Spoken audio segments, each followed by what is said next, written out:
Hello my viewers, कैसे हैं आप सब। Welcome back to my channel. I hope आप सब अच्छे होंगे और सीटेट की तैयारी भी बढ़िया से कर रहे होंगे।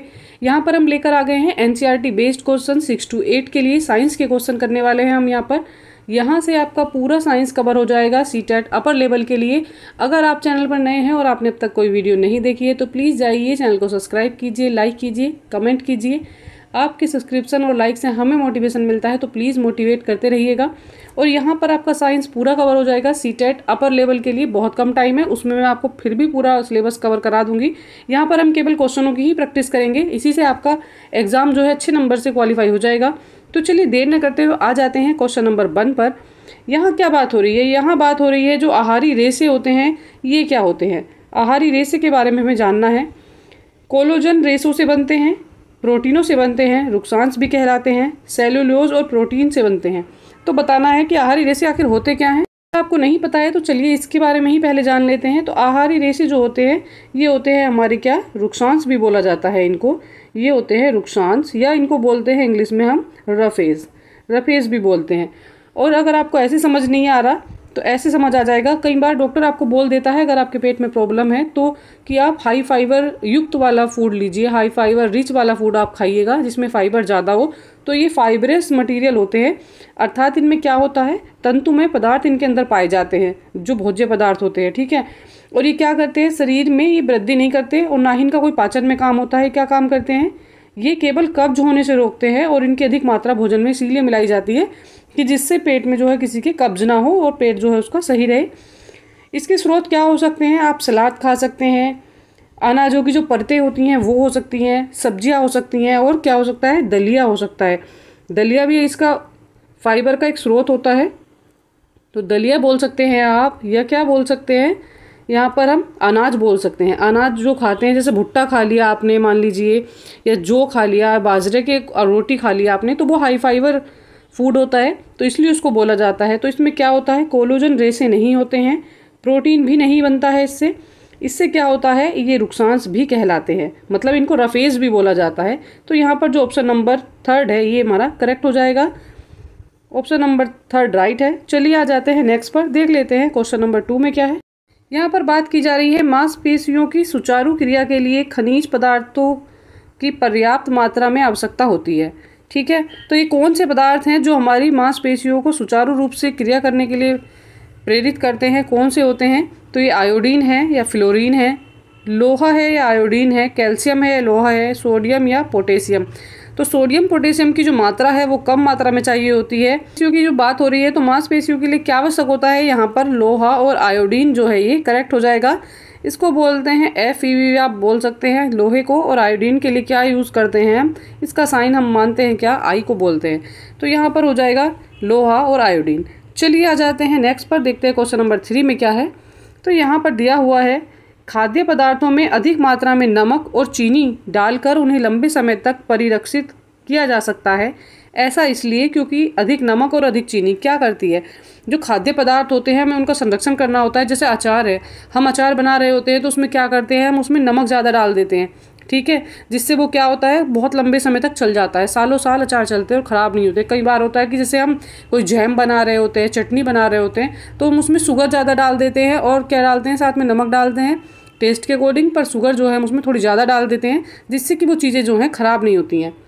आपकी दादी नानी ये सब चीज़ें आपको बताती होंगी कि बेटा इसमें नमक और चीनी मिलाने से चीज़ें जो हैं बहुत लंबे टाइम तक चलती हैं, ख़राब नहीं होती हैं। जैसे कई बार नमक पारे बनाए जाते हैं तो वो भी नमक उस पर कोटिंग की जाती है, साथ में मीठे पारे बनाए जाते हैं तो उसमें नमक और बूरा होता है, एक स्वीट शुगर होती है जिसको मिलाकर डाल देते हैं। तो क्या होता है, जिससे वो चीज़ें जो हैं ख़राब नहीं होती हैं। तो इसमें चीनी के घोल से ऐसे कैसे रुक जाता है, यहाँ पर दिया हुआ है क्या, के कारण सूक्ष्मजीवी कोशिकाएं जो होती हैं वो फट जाती हैं, या के कारण सूक्ष्मजीवी कोशिकाओं का जो है आकार बदल जाता है। आकार बदलने से कुछ नहीं होगा, ना ही सूक्ष्मजीवी कोशिकाएं फटने से कुछ होगा। यहाँ पर दे रखा है खाद्य पदार्थों से पानी निकाल देता है। खाद्य पदार्थों से पानी निकलने की बात नहीं है। मान लीजिए आपने नमक पारे बनाए तो वो तो उसमें पानी का कोई बात ही नहीं होती क्योंकि वो तो मैदा से बनाया जाता है, तो ये भी नहीं होगा। यहाँ पर दे रखा है ऑप्शन नंबर 4, कुंचन करते हैं, जो सूक्ष्म जीवी होते हैं उन कोशिकाओं का द्रव्य कुंचन कर देते हैं। कौन, नमक और चीनी। अर्थात द्रव्य कुंचन का मतलब क्या होता है, अपना कोई कार्य न कर सके, सिकुड़ जाएं, ये इनका कुंचन हो जाए, सिकुड़ जाए चीज़ें, तो जो सूक्ष्म जीवी होती हैं उनकी कोशिकाओं का क्या हो जाता है, कुंचन हो जाता है, अर्थात वे सिकुड़ जाती हैं और आगे ग्रोथ नहीं कर पाती हैं, जिससे चीज़ें जो हैं वो खराब नहीं होती हैं। ऑप्शन नंबर 4 जो है ये करेक्ट है, 4 इज़ द राइट आंसर। चलिए आ जाते हैं क्वेश्चन नंबर 4 पर। यहाँ पर बात की जा रही है भोजन में आयोडीन की सूक्ष्म मात्रा की आवश्यकता होती है क्योंकि भोजन में जो आयोडीन डलता है वो बहुत कम मात्रा में डलता है। जैसे हम खाने में नमक डालते हैं तो हम क्या करते हैं, डेली हम कितना नमक में आयोडीन कितना हम लेते हैं, तो हम जब डेली आयोडीन लेते हैं तो आपने एक निडल देखी होगी, उसकी जो नोक होती है उतना आयोडीन हमारी बॉडी के लिए सफिशिएंट होता है पर डे। अगर में कहा जा रहा है सूक्ष्म मात्रा की आवश्यकता होती है, यहाँ पर क्या दिया है, इसके सेवन से व्यक्ति मानसिक रूप से क्षीण नहीं होते हैं। क्या है, अगर इसका सेवन हम कर रहे हैं तो क्या होगा, दिमाग हमारा कमज़ोर नहीं होगा, क्षीण नहीं होगा। आयोडीन का सेवन करने से क्या होता है, घेंघे रोग की संभावना नहीं रहती। आयोडीन की कमी से ग्वाइटर रोग हो जाता है, जैसे जिसको घेंगा भी बोला जाता है, जिसका गला फूल जाता है, देखा भी होगा आपने कभी कभी, किसी व्यक्ति को हो जाता है ये, तो वो आयोडीन की कमी की वजह से होता है। तो दोनों चीज़ें जो हैं क्या हैं, ये आवश्यक है हमारे लिए। पॉइंट 1 और 2 जो हैं दोनों सत्य हैं, दोनों ही कथन सत्य हैं या दोनों कथन असत्य हैं, तो बात गलत हो जाएगी। दोनों कथन जो हैं ये सत्य हैं। ऑप्शन नंबर जो 3 है ये करेक्ट है। ये सूक्ष्म तत्व होते हैं जो हमारी बॉडी को इनकी आवश्यकता पड़ती है, और एक होते हैं खनिज लवण में ही ये आते हैं, एक होते हैं दीर्घ तत्व मेजर एलिमेंट और एक हो जाते हैं माइनर एलिमेंट। तो माइनर एलिमेंट में ही हमारा क्या आ जाता है, हमारा आ जाएगा सोडियम आ जाएगा माइनर एलिमेंट में, फिर क्या आ जाएगा Fe आ जाएगा, ठीक है, लोहा आ जाएगा जिसको बोलते हैं लोह पदार्थ, ये कोबाल्ट आ जाएगा, और ये निकिल होता है, फ्लोरीन होता है, F होता है, ठीक है, और क्या हो जाता है, और मोलिब्डेनम MO होता है। तो ये सब चीज़ें जो होती हैं, ये जो पदार्थ होते हैं ये हमें सूक्ष्म मात्रा में चाहिए होते हैं, और जो अधिक मात्रा में चाहिए होते हैं वो क्या होते हैं, वो होते हैं हमारे जैसे कैल्शियम। तो बोलते हैं ना कि डेली 1 गिलास दूध पीना चाहिए, तो हमें कैल्शियम की आवश्यकता होती है, इसलिए ज़्यादा मात्रा में होती है। एक होता है हमारा यहाँ पर प्रोटीन, पोटेशियम, तो ये सब पदार्थ होते हैं, और भी हैं, सोडियम हो जाएगा जैसे। चलिए आगे आ जाते हैं नेक्स्ट क्वेश्चन पर। नेक्स्ट क्वेश्चन देख लेते हैं क्या है, क्वेश्चन नंबर 5।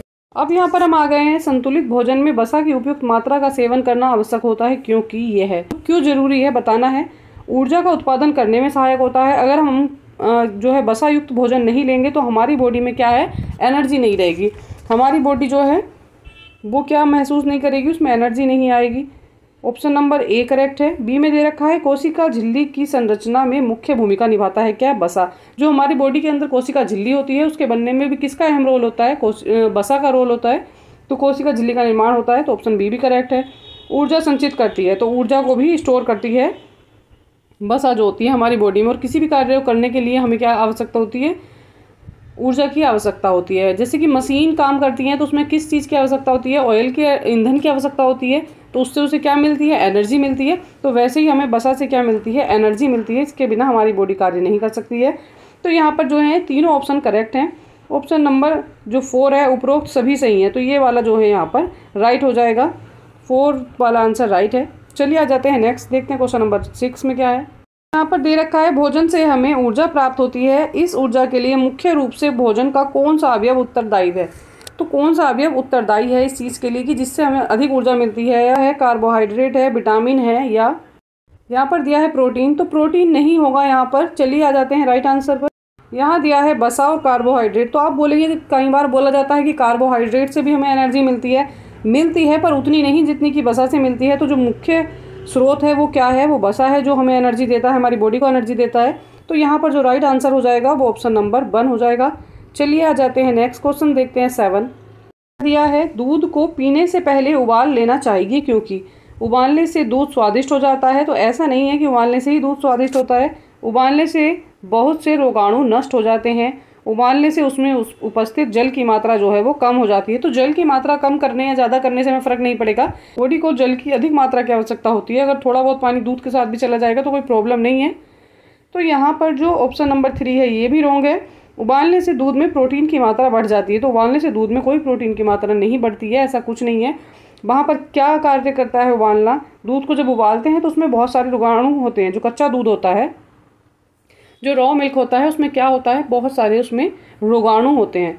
जब हम उसको उबालते हैं तो उबालने से रोगाणु जो हैं वो नष्ट हो जाते हैं। तो जो ऑप्शन नंबर 2 है ये हमारा करेक्ट हो जाएगा।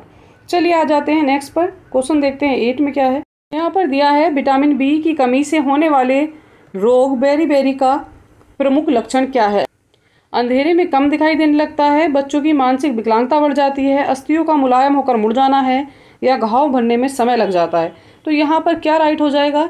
यहाँ पर जो राइट हो जाएगा वो क्या हो जाएगा? अस्थियाँ जो हैं मुलायम होकर मुड़ जाती हैं। विटामिन बी की कमी से जो हो जाता है ये रोग हो जाता है, अस्थियाँ मुलायम होकर मुड़ने लगती हैं।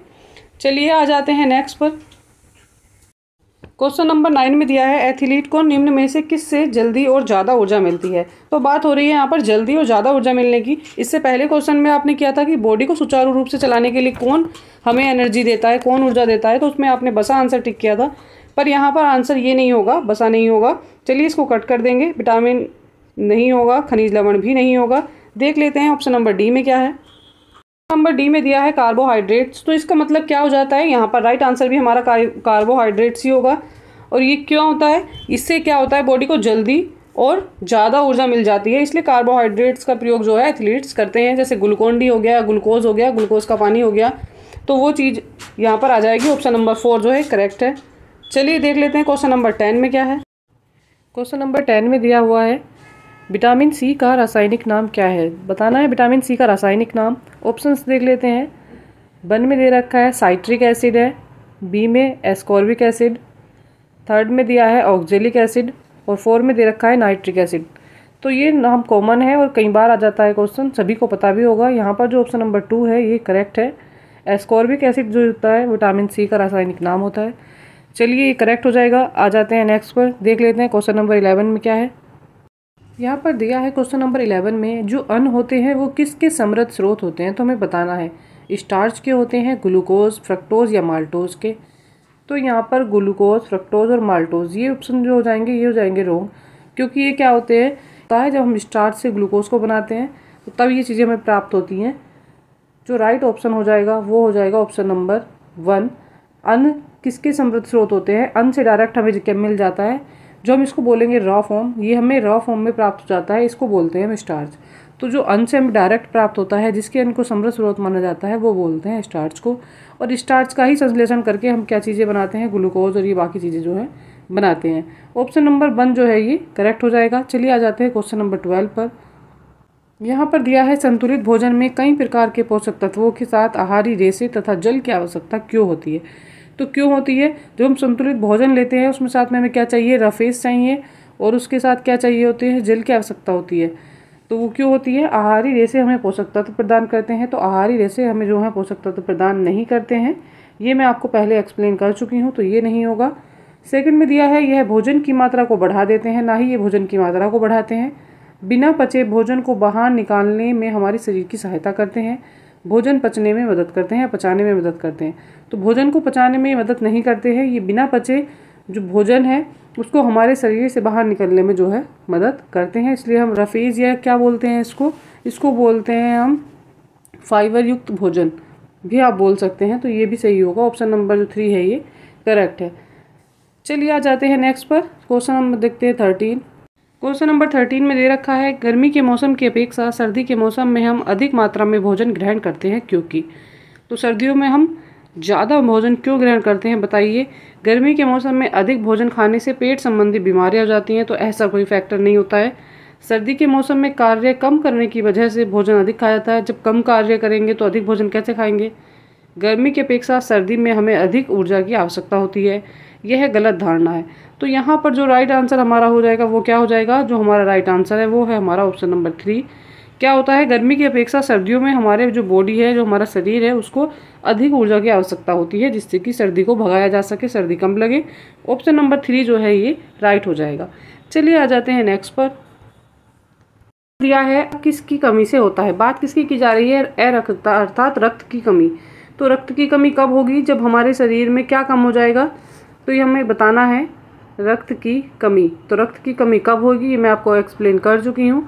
रक्त की कमी जब होती है, जब हमें क्या डॉक्टर टैबलेट देता है, तो आयरन की टैबलेट देता है। तो इसलिए आयरन की वजह से क्या होता है, हमें पता चलता है कि हमारी बॉडी में रक्त की कमी है, या आयरन का जो आयरन जो हमारी बॉडी में है अगर वो कम हो गया है तो रक्त की कमी आ जाती है।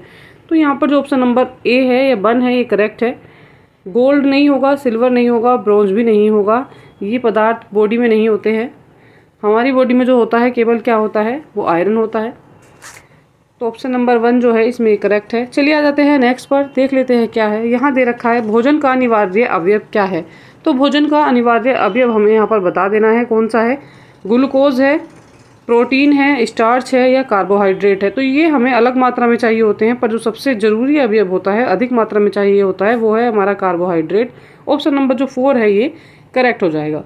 चलिए आ जाते हैं नेक्स्ट, देखते हैं क्वेश्चन नंबर 16 में क्या है। यहाँ पर दे रखा है जिस भोजन में कार्बोहाइड्रेट, प्रोटीन, वसा, खनिज लवण, विटामिन, जल सभी समुचित अनुपात में हो उसे संतुलित भोजन कहते हैं। सामान्यतः हम संतुलित भोजन में प्रोटीन किस रूप में ग्रहण करते हैं। तो अगर हम प्रोटीन देख रहे हैं और बात कर रहे हैं हम संतुलित भोजन की, तो हम उसमें प्रोटीन का जो स्रोत मानते हैं, किसको मानते हैं? चावल को नहीं मानते हैं, तेल घी को नहीं मानते, सब्जियों को नहीं मानते, हम मानते हैं दालों को, कि दालें जो होती हैं संतुलित भोजन में संतुलित आहार होती हैं, प्रोटीन का स्रोत होती हैं।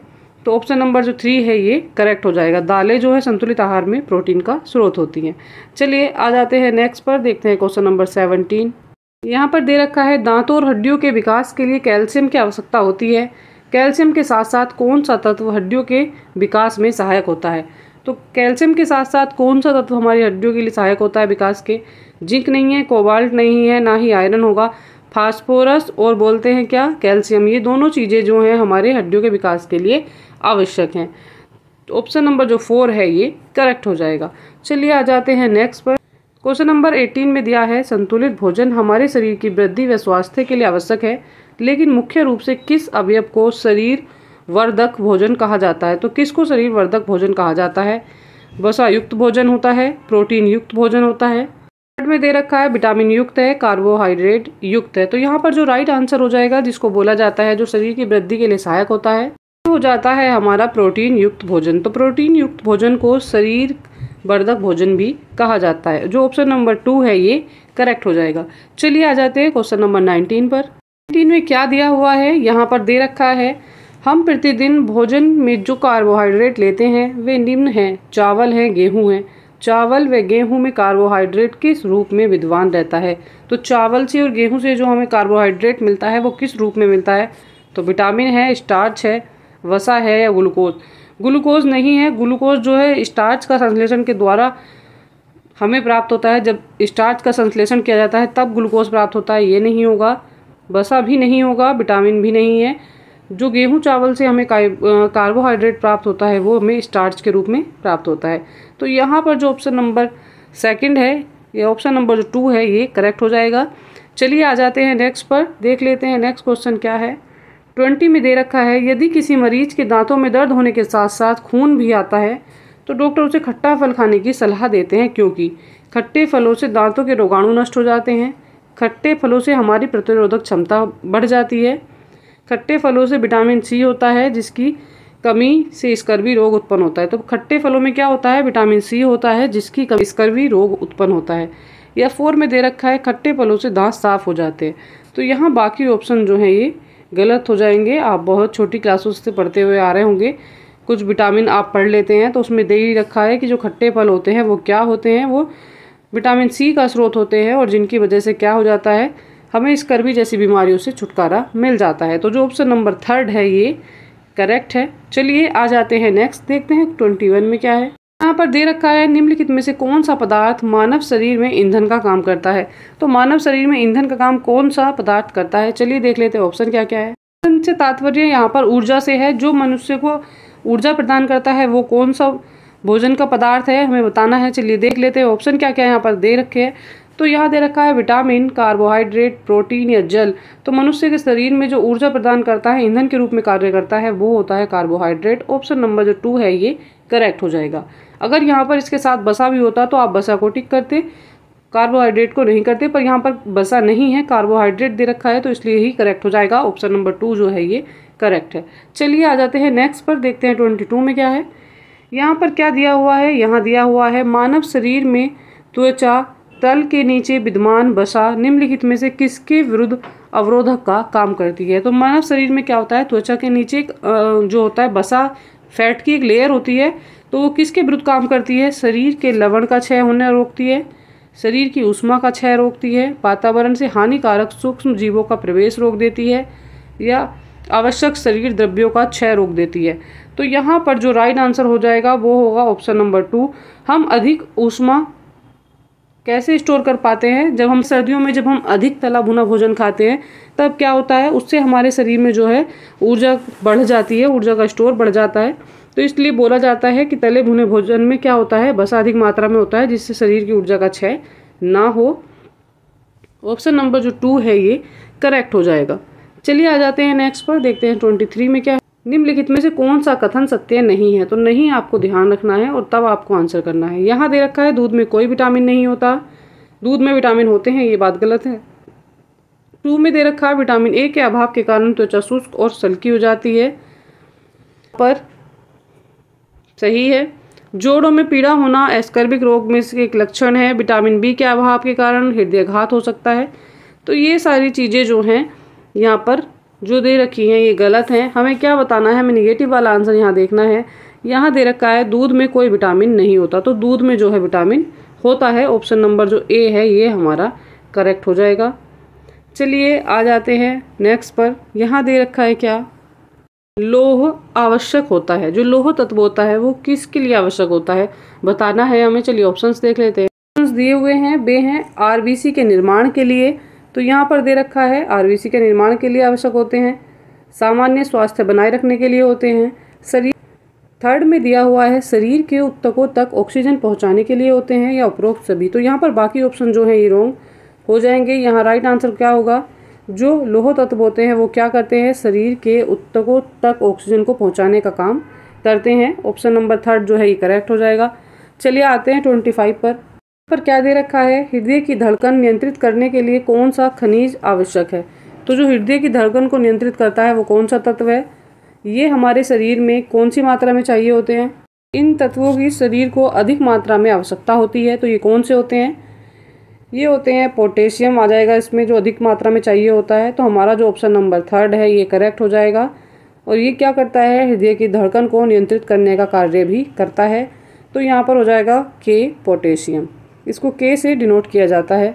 बाकी ऑप्शंस आप जो हैं वो करेक्ट कर देंगे। चलिए आ जाते हैं 26 पर।